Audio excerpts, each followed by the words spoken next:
Ito naman ang Sky Bar ng Park Lane.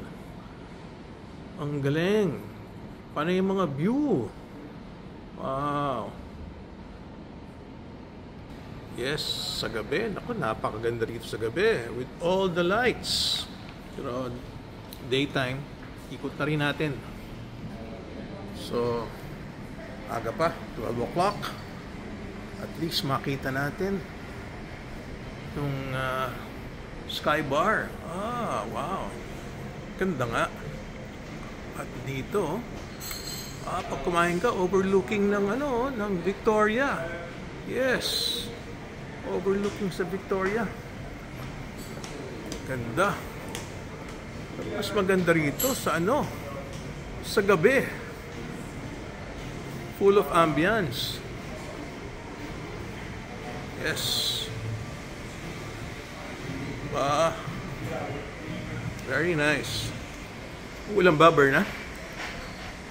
Paano tayo maglalakad? Thank you. Mukha bang uulan? Oo nga, no? Ganda. Mas maganda rito sa gabi. Di ba? Oh, with all the music, daming alak. Yes. We shall be here tonight for the cocktails and the ambience.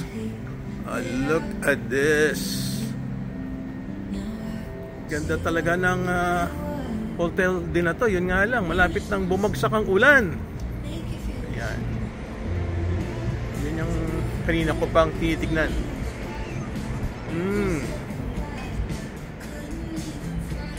May construction na naman doon.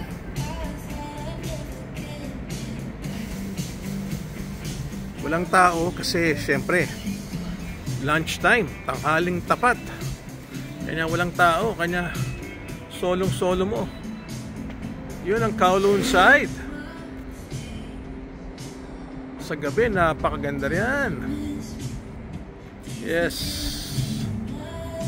So this is the Sky Bar. Busy-busy tong mamang to. Sabi niya, hindi naman customer yun vlogger yun and busy sa trabaho niya. Okay, let's go. So one more look. Wow, look at that sky. Halos babagsak na yung ulan, no?